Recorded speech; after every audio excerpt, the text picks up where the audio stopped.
¿Qué tal? ¿Cómo están ustedes? Soy Ana María y los invito a un nuevo programa de Hablemos de Salud. Y hoy quiero hablarte a vos, que nos estás viendo por primera vez. Tal vez lo repetí muchas veces en 29 años. Somos un grupo de profesionales que pensamos en la medicina preventiva para practicarla, ¿no es cierto? Llegar al hombre sano para que éste no se enferme. Desde el primer programa a el día de hoy repitiéndolo, ¿no es cierto? Todo lo que uno de pronto lo toma temprano es mucho más fácil para después una cura, un mantenimiento, una mejor calidad de vida. Ahora también quiero hacer, no sé si un pequeño reproche, ¿no es cierto? Porque es feo, pero la medicina actual, yo comparando con 20 años atrás, 25, es como que está deshumanizada, ¿no es cierto? Se perdió ese trato de médico-paciente. Cambiaron muchísimas cosas. Comenzaron, no vamos a echarle la culpa a las obras sociales, ¿no? Pero cronológicamente las obras sociales fue desapareciendo el médico de familia, que un mismo médico de pronto trataba a la madre, al padre, a los hijos. Está bien, las subespecialidades están geniales, ¿no es cierto? Pero un poquito más de respeto y tiempo para el paciente. Días pasados estaba hablando con un grupo de profesionales, ¿no es cierto?, en la radio, y por ahí se filtró que quizá hay profesionales que por la obra social tienen que 100 pacientes por día. Es inhumano. El médico debe, por supuesto, debe comer como todos nosotros, pero es una cosa que no está bien porque en 7 minutos, como se dice que le dan, no se puede hacer una ficha, no se puede preguntar, qué le pasó a la madre, qué le pasó al padre, porque hay muchas cosas que se heredan. Entonces, por favor, señores profesionales, vamos a prestarle un poquito de atención al paciente, que ustedes saben que al fin y al cabo son los que le dan el diagnóstico a ustedes. Bien, y Gustavo Río, ¿cómo estás? Hola Ana María, muy bien, gracias. Muy bien, un gusto, como siempre, un placer esto. Igualmente para mí, igualmente para mí. Bien, nos tenés que presentar a los médicos. Sí, por supuesto. Bueno, dale, adelante. Están con nosotros hoy aquí en Hablemos de Salud el doctor Ricardo Russo, médico reumatólogo, jefe del Servicio de Inmunología y Reumatología del Hospital de Pediatría Garrahan. También se encuentra con nosotros el doctor Ernesto Bersuski, cirujano consultor del Hospital de Pediatría Garrahan, ex jefe del Servicio de Patología Espinal. También está la doctora Matilde Israel. Ella es especialista en medicina interna, ex jefa de terapia intensiva y del Departamento de Medicina del Hospital Rivadavia. Y por último también nos visita la doctora Claudia Iachino, pediatra del Hospital Garrahan, pertenece al consultorio de atención integral del paciente celíaco y su familia y también es docente de la Universidad de Buenos Aires. Bien, vamos a un pequeño cortecito.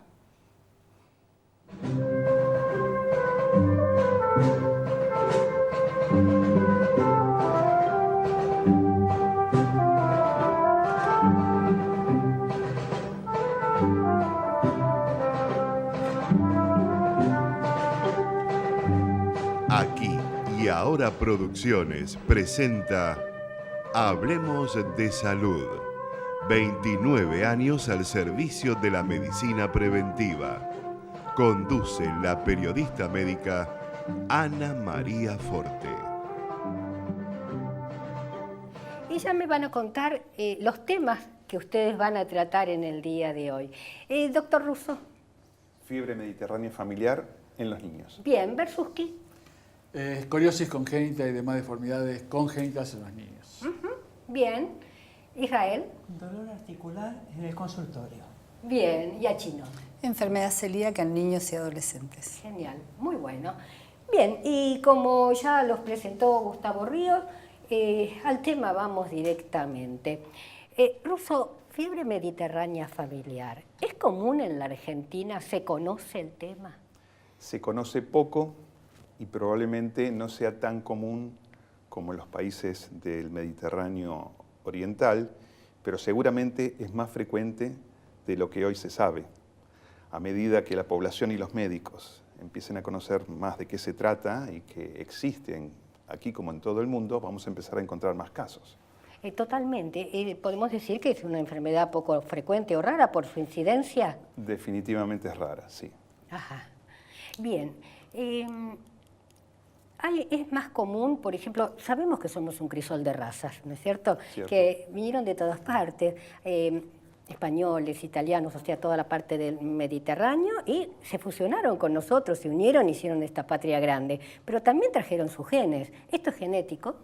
Sí, tiene un origen genético, es una enfermedad debida a mutaciones en un gen que llevan a que el organismo produzca sustancias que fabrican inflamación, básicamente. Ajá. Perfecto. Y esto que yo me he enterado, ¿no es cierto?, que dice que el organismo carece de pirina, que es la que regula la inflamación. Bueno, justamente la pirina es una proteína que todos tenemos y que cuando funciona bien no lleva a inflamación, impide la inflamación y no activa mecanismos que llevan a la inflamación. Ajá. Cuando la pirina es anormal, y esto es lo que ocurre en los individuos que tienen mutaciones en el gen que lleva al desarrollo de la proteína pirina, ocurre la inflamación.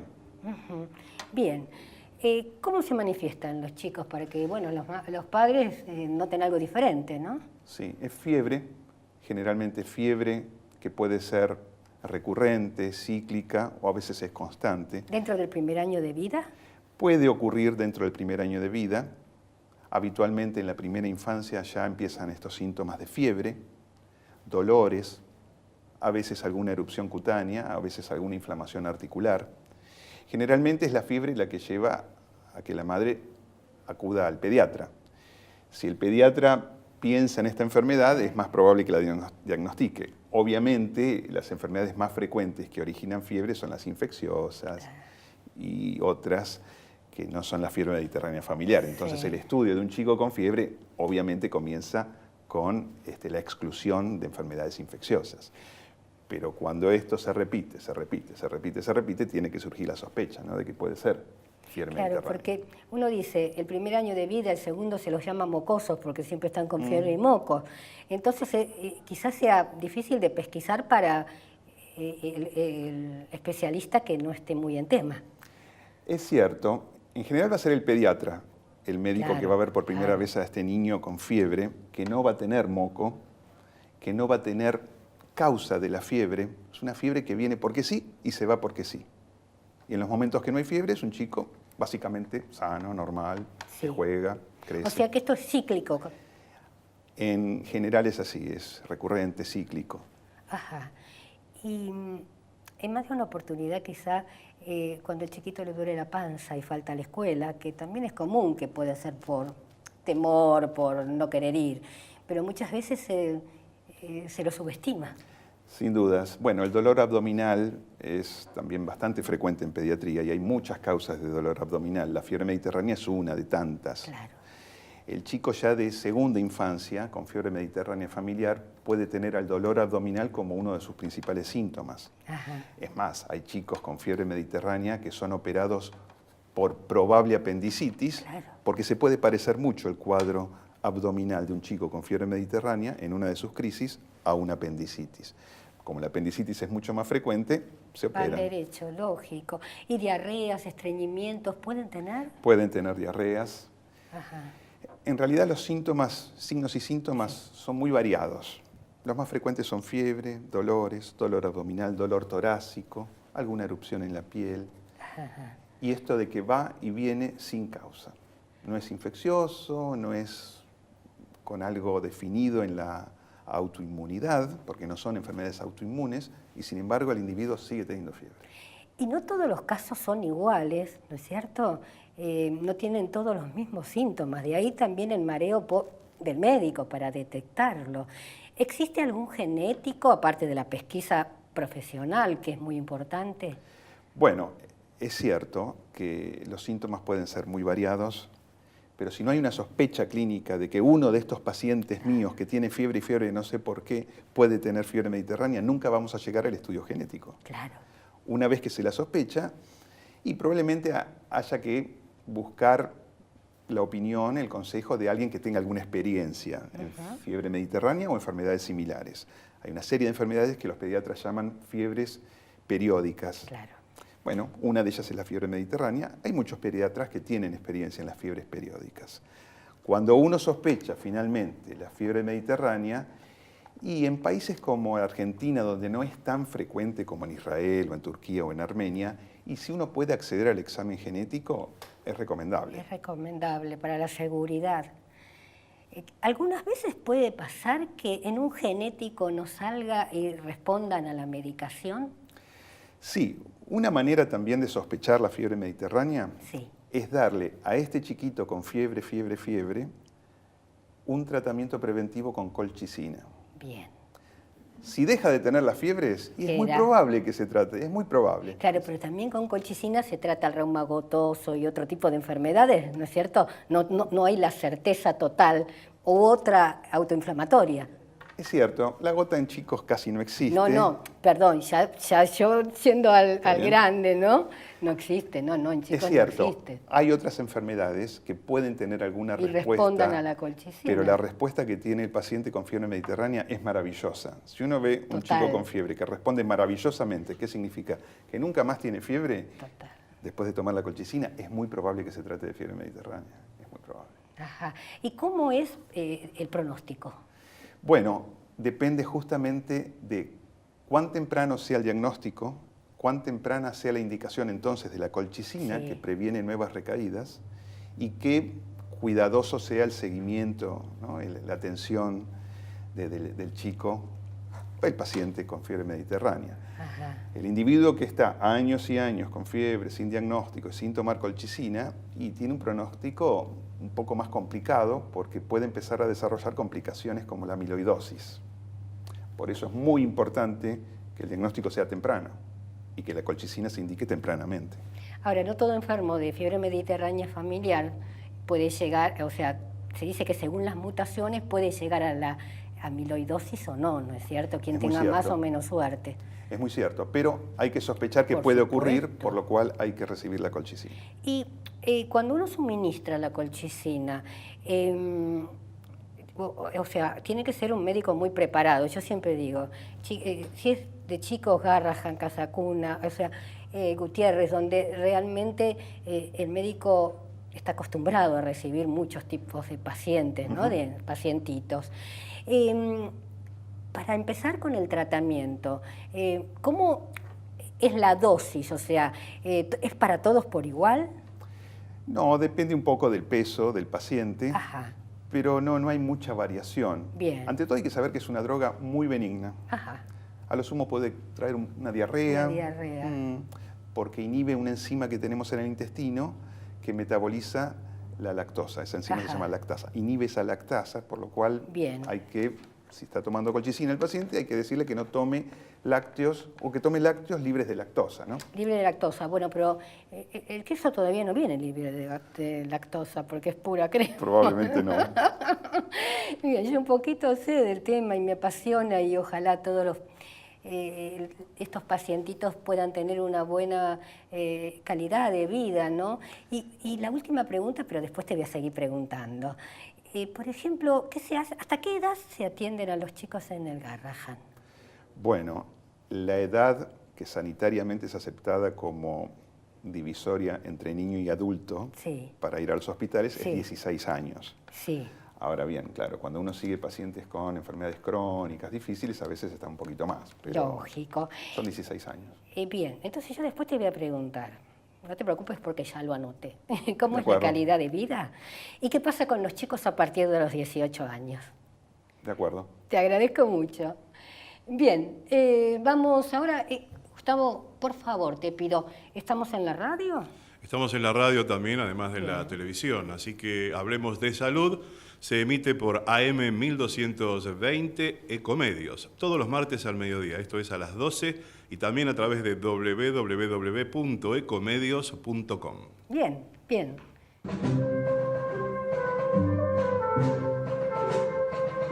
Bien, ahora estamos con otro gran amigo también del Hospital de Pediatría, Juan P. Garrahan, hospital que quiero muchísimo porque yo creo que estoy segura, me formé dentro del hospital, 10 años estuve, y ahí conocí a este ser maravilloso, el doctor Bersuski.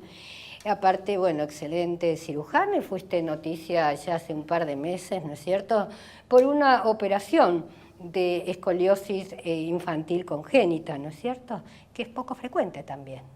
Es poco frecuente. Bien. De todas las formas de la escoliosis, de las deformidades vertebrales en niños, la más frecuente es la idiopática, la que tienen en general son nenas, son chicas, antes de la edad de la primera menstruación, o sea, púberes, y esa es la más frecuente, ¿no? Realmente es el 80% más o menos de la patología vertebral en chicos. Ernesto, idiopática quiere decir de origen desconocido, desconocido, porque pero la gente se es va un muy nombre contenta antiguo. con el nombre, ¿no? Sí, pero es un nombre antiguo porque sabemos que son todas familiares. Bien. Pero la escoliosis congénita, o sea, que es el chico que ya nace con una malformación en una vértebra, o sea, las vértebras en una escoliosis común, las idiopáticas, son vértebras normales, al principio por lo menos.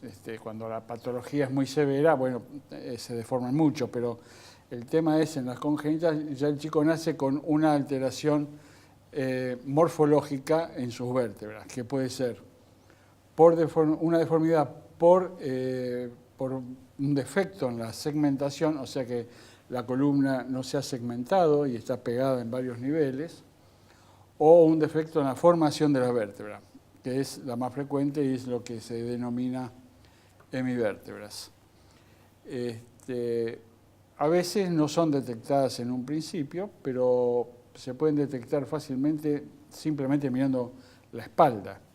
Con el solo hecho de mirar la espalda, si hay una hemivértebra, seguramente se va a poder exteriorizar clínicamente. O sea que tan importante es la revisación del médico, ¿no? Prestar atención. Es fundamental. Bien. Es fundamental. Digamos, nosotros, los que hacemos la especialidad de columna pediátrica, tenemos que tener un quantum clínico importante. Porque además de eso, están, digamos, como otras patologías que pueden originar escoliosis, están los síndromes, problemas neurológicos, y es muy importante a veces el diagnóstico. Los padres vienen por una alteración de la columna, pero en realidad lo que tiene de fondo es un problema inclusive neurológico, que por supuesto es otro tipo de escoliosis. O sea que esto lo traen desde la panza.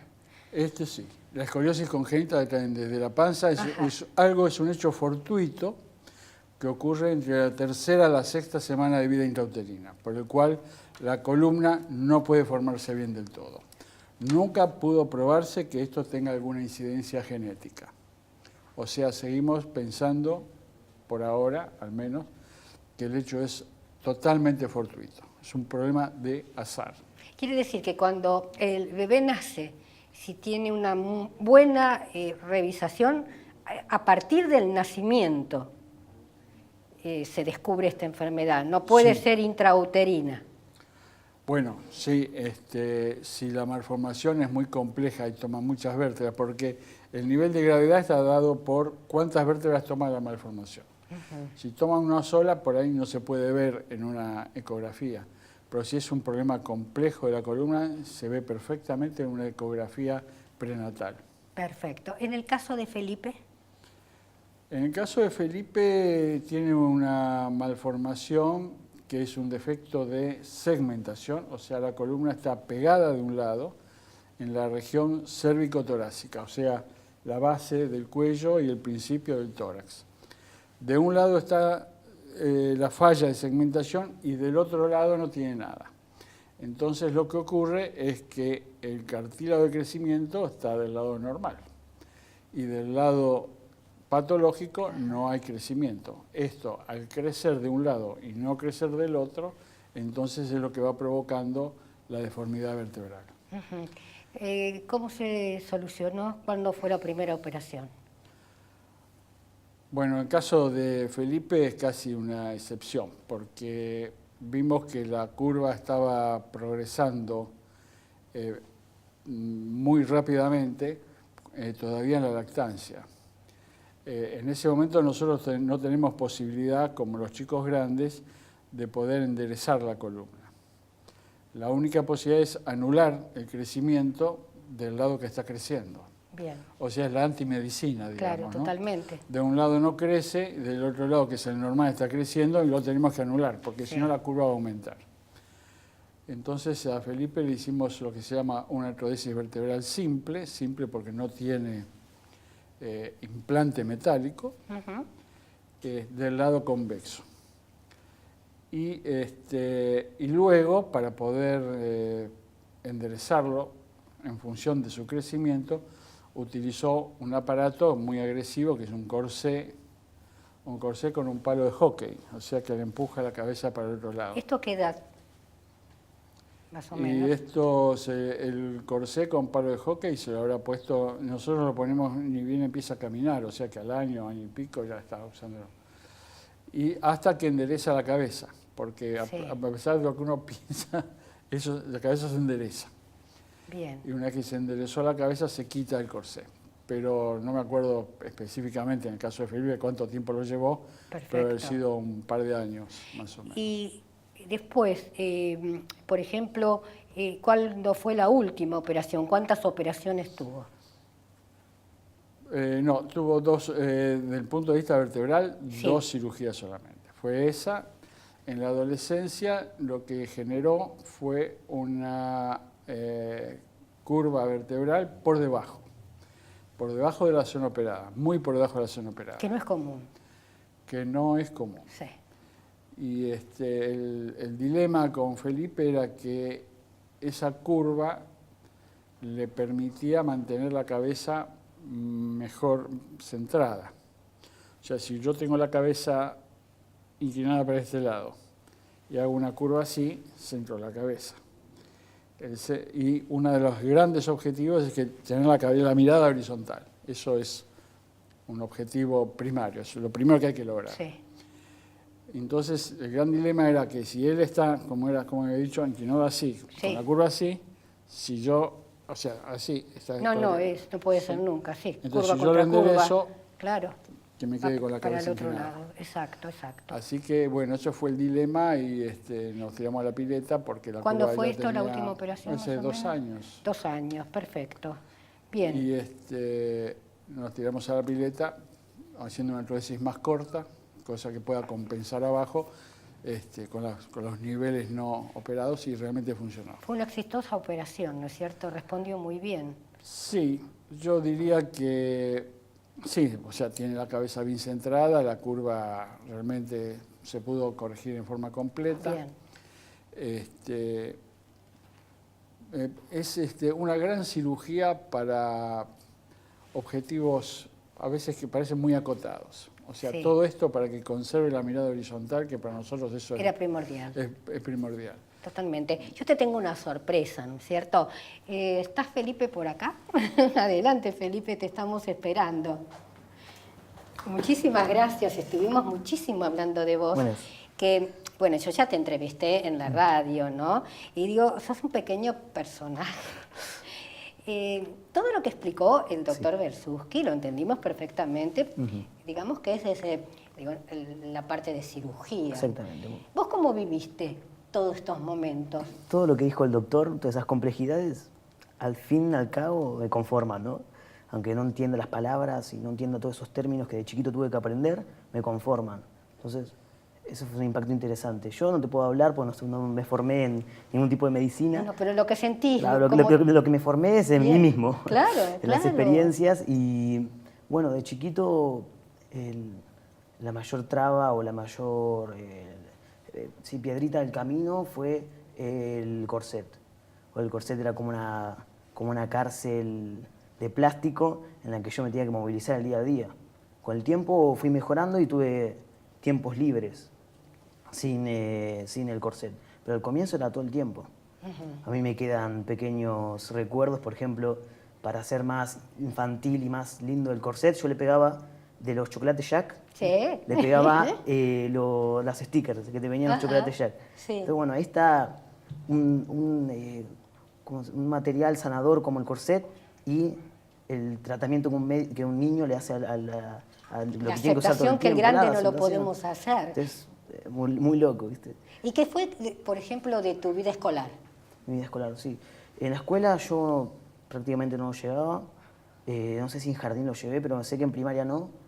Y tuve una cuestión que solapaba mis dificultades, que era mi presencia, ¿no? Mi forma de hablar o mi imponencia, que solapaba mis problemas y me clasificaba una persona que luchaba dentro de todo. Un luchador, un Claro, y luchador. que estoy acá y qué importa lo otro si yo continuo viviendo y es solamente experiencia. Estás muy bien. Entonces, bueno, ¿Y a qué te dedicas? A mí me dijeron que escribís muy bien. me gusta escribir, no sé si será por reflejo de mi viejo que es escritor Eso, o el reflejo del totalmente. arte. Pero Sí. me gusta escribir. Bueno, en mi familia Ajá. tenemos mucha orientación artística, mi hermano músico, mi mamá fotógrafa, mi viejo escritor. Entonces, el arte, la música, la fotografía, la literatura vuela por mi casa. Y Felipe, ¿vos pensaste de pronto en algún momento de tu vida, y no muy lejano, de escribir tu historia? Y de pronto con mucha, no textual, sino que salpicado de fantasía. Sí, sí, sí. Sí, ¿Ah? lo que publiqué en Clarín, que Sí, fue un contanos. artículo, fue después de la operación de la última, que Sí. fue hace un año, Ajá. la de la escoliosis, y la de escoliosis baja, por lo que fui entendiendo. Y fue cuando me estaba recuperando a la noche de insomnio, porque no podía dormir boca arriba, yo no suelo dormir, era la única forma que se me Sí. permitía. Entonces, tenía noches de insomnio y a las 5 de la mañana agarraba el celular y volqué unas primeras palabras. Ujú. Primeras palabras que con el tiempo fueron como formándose, incluyéndose más, sumándole experiencias, recuerdos. Bien. Y fue, yo digo siempre en forma de broma, que fue como la curación espiritual. Mientras estaba reposando era lo físico y escribía lo espiritual y todo el problema dentro que tenía, ¿no? Más que inteligente, ¿no? Una parte inteligente, una inteligencia, digamos, emocional, intuitiva. Sí, sí, sí. Yo también tengo inteligencia intuitiva, y ¿sabes? Para mí vas a ser un gran escritor, pero empezá ya, ¿sí? Sí, sí, estoy poniendo Gracias por estar acá. Ahora vamos a escuchar un informe. Gustavo Ríos, por favor, contanos qué pasa con la deshidratación. El diagnóstico de confusión mental en adultos mayores de 60 años es variado y raramente se cree en la deshidratación. Se le adjudica a principios del Alzheimer, diabetes descontrolada o a una infección urinaria, pero pocas veces se tiene en cuenta la deshidratación. Un síntoma invisible es que las personas mayores de 60 años dejan de sentir sed, por consecuencia dejan de ingerir líquidos y cuanto no hay otras personas que se lo recuerden. Se deshidratan con rapidez. Si esta es grave, afecta a todo el organismo y puede causar confusión mental abrupta, caída de presión arterial, aumento de las palpitaciones cardíacas, dolor en el pecho y hasta puede derivar en la pérdida de conciencia seguida de muerte. Las personas mayores de 60 años se deshidratan fácilmente, no solo porque poseen una reserva hídrica más pequeña, de aproximadamente un 50% menos que las personas más jóvenes, sino también porque no sienten la falta de agua en su organismo porque sus mecanismos de equilibrio interno no funcionan bien. En algunos casos, estos adultos mayores, aunque se vean saludables, el desempeño de las reacciones químicas y funciones de todo su organismo se encuentran perjudicadas y esto tiene consecuencias. Debemos tener en cuenta la experiencia del doctor Arnaldo Lichtenstein, médico clínico general del Hospital de Clínicas de Buenos Aires, quien aconseja hacer voluntario el hábito de beber líquidos cada 2 horas, que los familiares estén atentos a estos síntomas y si detectan que están confusos, irritados, les faltara el aire o muestran falta de atención, es muy probable que sea deshidratación. Se recomienda, por supuesto, ante estos síntomas o similares, consultar con su médico de confianza. Excelente el informe, muy bueno. No le prestamos atención a la ingesta de agua, ¿no? Lo importante es que después de los 60 años, como dijo bien Gustavo, y palabras de un gran médico, tenemos que hacernos el hábito, porque perdemos las ganas de tomar. Eso y el verano deshidrata en un par de horas, así que a tener cuidado. Bien, ya estamos con la doctora Matilde Israel. Realmente gran gran ser humano y muy buen especialista, ¿no? En su tema tan importante, estuvo como jefa de terapia intensiva del Hospital Rivadavia, del departamento, ¿no es cierto? Bien, y ahora el tema convocante fue dolores articulares. Esas personas que van al médico y le dicen, me duele todo, me duelen las manos, ¿no? Contanos. Es muy frecuente en nuestros consultorios, los médicos internistas, los clínicos, que en general las mujeres, porque se da más en mujeres que en hombres en más proporción 3:1, 4:1, que se quejen que le duelen las articulaciones y además están muy rígidos a la mañana, rigidez muscular, contracturas, no solo a la mañana, sino cuando duermen, porque algunos duermen a la mañana y se despiertan a la tarde. Pero eso es un motivo de consulta que los médicos tenemos que atender y tenemos que escuchar, porque muchas veces no lo podemos curar, pero lo podemos rehabilitar y mejorar.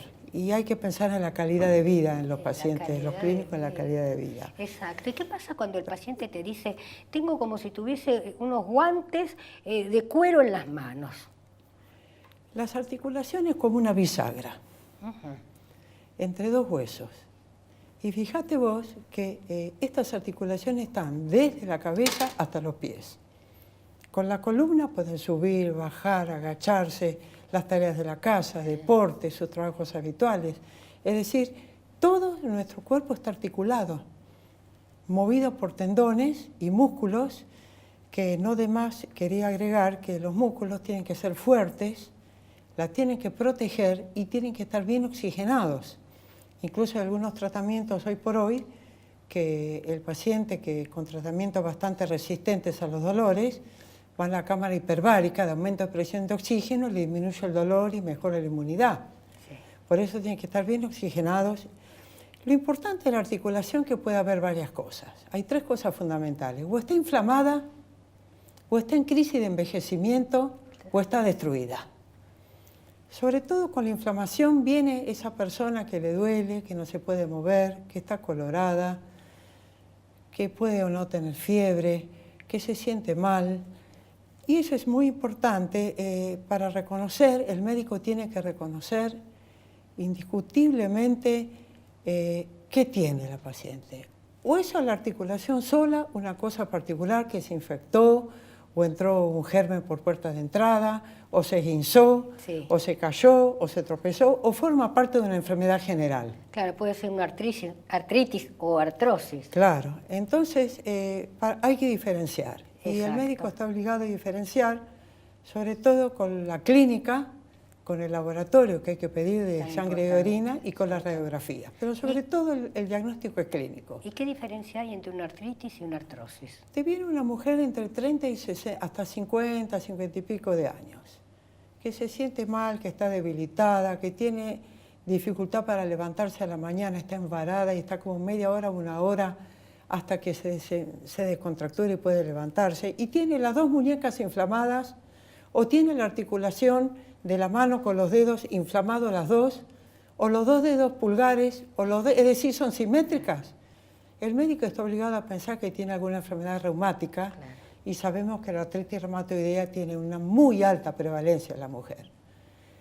Aparentemente, el tipo de vida de las grandes ciudades, los trastornos sociales, privados, personales y generales, actuarían como gatillo en este tipo de enfermedades autoinmunes, y que con el lupus, con la polimialgia, las fibromialgias, ahora yo te voy a hacer una pregunta, enfermedad de Sjögren, todas esas forman un conjunto de enfermedades que se presentan y que por la clínica el médico, obvio, lo sabe diferenciar y tratar.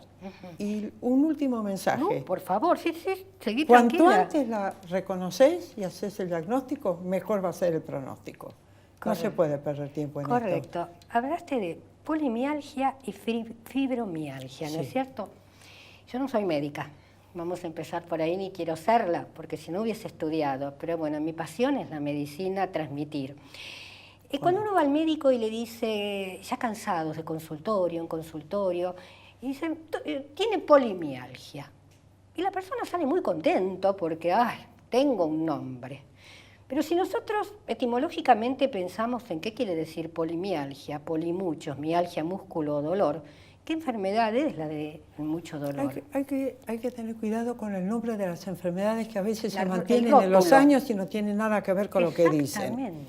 Por la polimialgia reumática, en general, es una enfermedad general, no es solamente que le duele las articulaciones, si tiene problemas en las arterias que pasan por acá, por los costados de la cabeza, que son las temporales, tienen problemas en la sangre, tiene dolores, tienen problemas en la masticación, pueden tener incluso un problema de cegueras espontáneas y vuelven así muy como un rayo y vuelven. Que no sería Esa es la polimialgia reumática. No sería una polimialgia como que la persona no tiene todas esas cosas. Claro, Bien. y otra cosa es la fibromialgia. Eso. La fibromialgia que está muy ahora, anda muy nombrada Están porque... muy enojados las personas y las Y asociaciones. porque se asocia la fibromialgia al síndrome depresivo, a trastornos de conducta.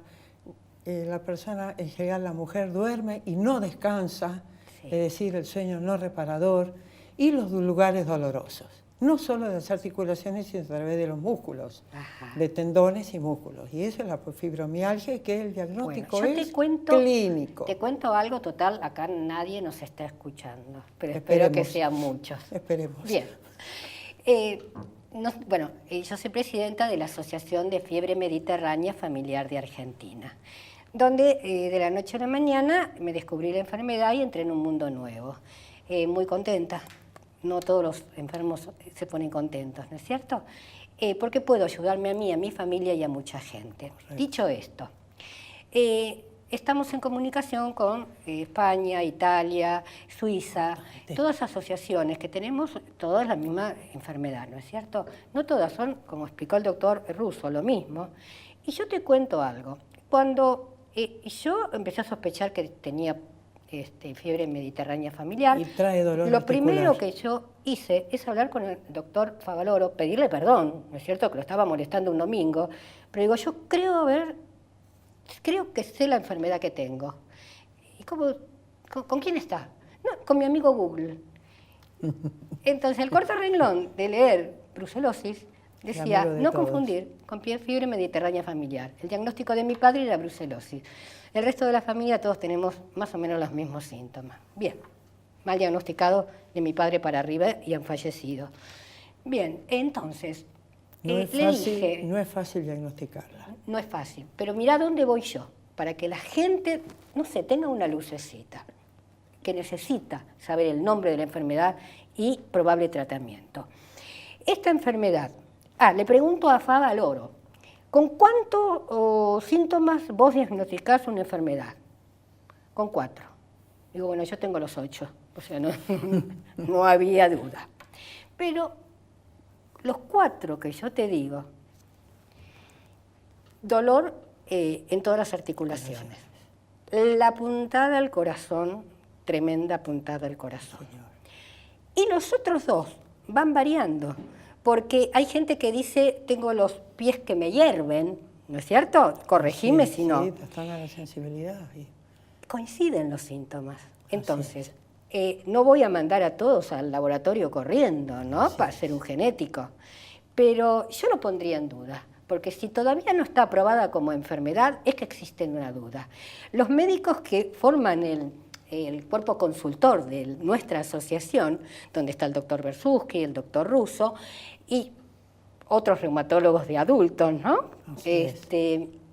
Tienen pacientes que a partir de las charlas están tratando, de ver cómo se consiguen los genéticos porque son caros, pero de dar la posibilidad a la duda de podría llegar a ser. Incluso se ha mejorado con todo eso que hablas, de tratar de encasillar la enfermedad y que no esté en la nebulosa y que se dediquen las políticas de Estado particulares, sino a darle el apoyo que estos pacientes, que no son muchos, pero la necesitan. Claro, yo digo, aunque sea uno solo, y cuando yo entré en este mundo, vos no sabés la cantidad a nivel mundial de asociaciones, porque acá estamos en pañales, la nuestra es la primera. y se Bueno. unen. Por eso hay más casos, porque acá no hay más Se casos, presentan. porque no se conocen o Así están subdiagnosticados. Israel, realmente una charla bárbara porque, bueno, vos sos muy, pero muy didáctica.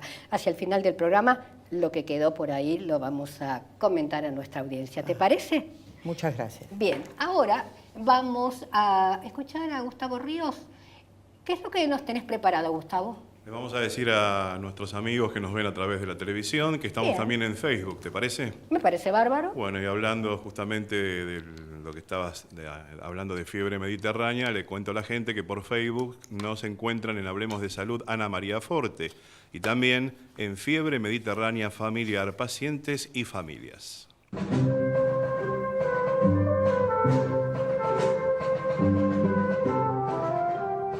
Bien, y ya estamos con la doctora Claudia Iachino. Ya las presentaron, ya contó de qué va a hablar, pero vamos a repetir este tema tan importante que quizá estos últimos 15 años, ella lo va a contar, estuvo más en boga la celiaquía. Sí, hay Ajá. un gran avance en cuanto al descubrimiento de síntomas que antes no estaban relacionados con la enfermedad celíaca. A través de anticuerpos y endoscopías un poco más avanzados, uno puede acercarse más al diagnóstico y con una clínica que antes no la teníamos muy en cuenta. Siempre se hablaba de la enfermedad celíaca clásica, que era el niño con diarrea, panzón, bajito, desnutrido. Ese es el típico. Después del descubrimiento de los anticuerpos, porque es una enfermedad de origen inmunomediado, que producida por el trigo, avena, cebada y centeno, por el gluten, que produce una atrofia del intestino y síntomas. Después de este avance en cuanto al descubrimiento de qué anticuerpos son los que lesionan la mucosa del intestino y poder recolectarlos a través de análisis, uno puede hacer asociaciones con sintomatología. Y entonces se ve que hay personas que tienen anticuerpos positivos y que solamente tienen poquitos síntomas. Por ejemplo, uno puede tener caída del cabello, aftas a repetición, solo anemia, alteración del esmalte dentario en los chicos, manchitas, dolor de panza solo, algunas diarreas aisladas. En los adolescentes también puede ser una menstruación tardía en las niñas, una depresión, lo que se ve ahora que también por ahí una niña empieza a estar, no come, le duele la panza, está anémica, baja de peso y entonces se asocia con una anorexia nerviosa. Y resulta que esa chica, hay que pensarlo, puede ser una celíaca, que uno le hace un anticuerpo, una biopsia, se hace el diagnóstico de enfermedad celíaca, come sin gluten y se recupera ad integrum. Entonces, lo que hay que tener en cuenta ahora son estos pequeños síntomas que pueden ser asociados a múltiples enfermedades. Claro, antiguamente se decía es una inapetente nerviosa. Claro, puede ser una... Y se asocia mucho en los chicos, En los también y chicos, adolescentes, sí. con irritabilidad, mal carácter, Exacto. de golpe cambió el carácter. Sí. Y uno ve que cuando se empieza a hacer la dieta, el paciente recupera su carácter. Y a Chino, esto en una familia, no sé si se dice si es heredable o si es genético, ¿cómo se pasa de generación en generación? Es genética, Genética. ¿sí? Tiene un origen genético, por lo tanto, hay entre el 10-15% de los familiares pueden ser celíacos, los de primera generación, la mamá, el papá, los hermanos, también pueden ser los primos, los tíos y los abuelos. Por lo tanto, todo familiar tiene que ser estudiado. Y entonces ahí también vemos unos síntomas. Uno puede tener un paciente celíaco y un hermano que tiene 18 años, tiene 1,75 m, juega al rugby, es grandote, y uno le hace un anticuerpo y es celíaco. Le da positivo, le hace una biopsia y es celíaco a pesar de no tener síntomas. Entonces sabemos que también es asintomática. ¿Y cómo es la vida del celíaco? Porque no debe ser fácil en cuanto a la alimentación, ¿no es cierto? Al principio uno Bien. tiene como un shock, yo soy celíaca también, Sí, vos yo sabés, lo sé. y al principio uno se sorprende como cualquier diagnóstico, y a medida que uno va adquiriendo la cancha como para saber qué alimentos se puede comer y qué no, el conocimiento, se va mejorando esta situación de angustia que da al principio, sobre todo a las mamás y a los chicos, ¿no? A veces también las personas adultas cuesta decir, no vas a comer más una factura, un alfajor o el pan, pero sí se puede comer, porque se puede comer con las harinas permitidas, que son de mandioca, de maicena, arroz, hay premezclas, y hay actualmente muchísimos alimentos panificados, casi todo lo que puedes hacer panificado con los cereales tradicionales se pueden hacer para celíacos. Hay un mundo nuevo celíaco en la alimentación. Cambia la vida de la familia, ¿no es cierto? Porque tengo entendido que incluso no se pueden usar ni siquiera los mismos utensilios para el resto de la familia cuando hay uno o dos celíacos. O se pueden comer todo el mismo alimento. Si uno lava bien los tenedores, los platos, eso claro, se puede. No mucha mejor higiene. El colador, la tostadora, determinados utensilios que pueden llegar a tener más residuos. Pero algo también para tener en cuenta, todos tienen que comer habitualmente con harinas, con trigo en la casa, y el celíaco tiene que comer sin gluten, no tiene que comer todo el mundo sin gluten, porque se tiene que adaptar a comer tanto en la casa como afuera sin gluten. Y otra cosa, que es una oportunidad para comer más sano, porque comemos mal, comemos con mucho hidrato de carbono, con mucha grasa y con mucha sal. Entonces, una vez que uno asume esta alimentación diferente, entre comillas, porque se pueden comer panificados, lo ideal es empezar a ver, bueno, que puedo comer más fruta, más verdura, las carnes, los pescados, y después sí, uno puede tratar de disminuir un poco las harinas, que va a ser más saludable. Claro, por ejemplo, un enfermo puede tener una medicación, pero el celíaco, la medicación son los alimentos. Y los alimentos es retirar el gluten de la dieta. En realidad, a veces se dice que es una condición, porque uno retira el gluten de la dieta y no tiene ningún problema. Claro, pero yo recuerdo que han luchado tanto para que sea reconocida enfermedad y no condición, porque a una enfermedad, que yo iba a eso, el medicamento se lo dan gratuitamente, mientras que el celíaco paga un paquete de fideos 100 pesos.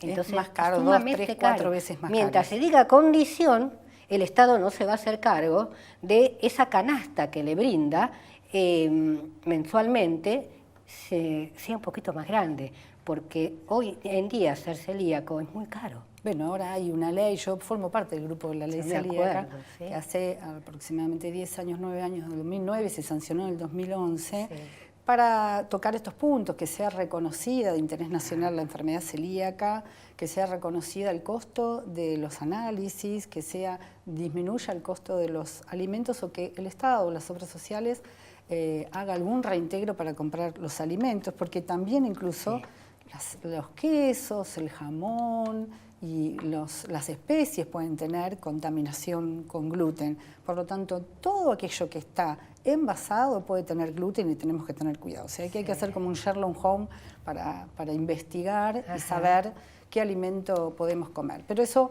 el ANMAT trabaja muchísimo para chequear qué alimentos contienen o no contienen gluten y permitir, a través de la implementación en sus etiquetados de logos, a través de análisis químicos para saber si tiene o no tiene gluten, y de esta manera que podamos tener los celíacos alimentos confiables. Hay en este momento, antes de la ley, habría 700 alimentos en el listado del ANMAT, y en este momento hay más de 11.000 alimentos registrados aptos para celíacos. Bien, o sea que el Estado también ha apoyado muchísimo. Está apoyando, sí. Yo, un tiempo esta parte, bueno, lo hemos conversado.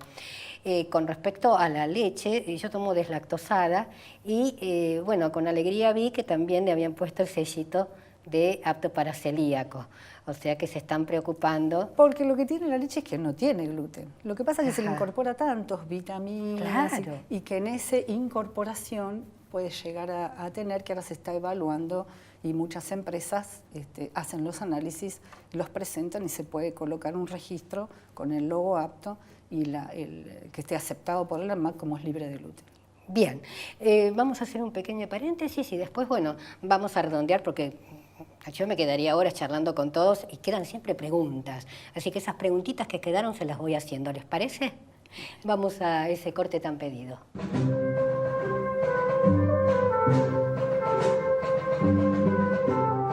Y prácticamente llegamos a nuestro fin de programa, ¿no es cierto? Doctor Israel, ¿existen algunas medidas básicas para el dolor, para disminuirlo. Medidas básicas para disminuir el dolor articular. Compresas frías en Bien. general, caminata, que es muy importante para fortalecer el músculo y que estén bien oxigenados y protegen a la articulación, evitar la obesidad y no fumar. Contundente, bien clarito. Doctor Bersuski, aparte, digamos, de la patología, ¿no es cierto?, que hablaste de problemas de columnas congénitos, ¿suelen estar asociadas otras patologías? Bueno, sí, justamente más o menos la mitad de los pacientes tienen algún otro problema también malformativo. Ajá. Básicamente renal, cardíaco, son los más conocidos. Algunos problemas en los músculos de la cara. Sí. Y otras malformaciones. Más o menos la mitad tiene malformaciones asociadas, porque el origen embriológico puede ser similar o parecido O sea a que la columna. nunca vienen solas. No. Perfecto. Doctor Russo, ¿qué pasa con la calidad de los niños y qué pasa a partir de los 18 años? ¿Dónde va la gente? Bueno, calidad de vida. Si hay diagnóstico y hay un tratamiento preventivo con colchicina, es excelente. Si no lo hay, no tanto, porque va a haber dolores, recurrencia de la fiebre, peregrinaje por distintos médicos que hacen análisis y no saben qué es. ¿Qué pasa cuando llega a los 18 años? Bueno, tenemos que crear una cultura en la población y en la población médica acerca de cómo tiene que ser el cuidado de pacientes con fiebre mediterránea. ¿Eso que viene desde el Ministerio de Salud? Bueno, ¿Desde dónde? Ministerio- Porque vos sabés que yo voy. lo hacemos. El ministerio es un actor más. Claro. La universidad es otra, Esa, ¿no? Las asociaciones civiles.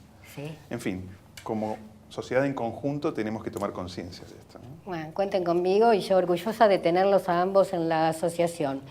Y a Chino, con respecto a los viajes, habíamos dicho, el que viaja en avión, en un micro, no come. Sí, hay que solicitar cuando uno hace la reserva tener una alimentación sin gluten, así como hay en muchos lados kosher, vegetariano. Sí. Algunos medios de transporte todavía no los tienen, Sí. entonces uno tiene que reclamarlo. Pero igualmente yo siempre sugiero llevarse alguna colación por las dudas. Pero estar ahí, el que es celíaco, participar en el reclamo para que poder ir avanzando y que esto vaya mejorando. Perfecto. Por favor, Felipe, te quiero dar un beso y agradecerte. Acércate. Acércate. Realmente es un pequeño, gran héroe. Te deseo lo mejor. Gracias por haber venido. Bien, con respecto a la audiencia, bueno, ¿qué les puedo agregar? Gracias por... Nos están viendo, ¿no es cierto? Sigan llamando, sigan pidiendo temas. Este programa lo armamos gracias a sus inquietudes. Los espero la próxima semana en este mismo horario. Chau, chau.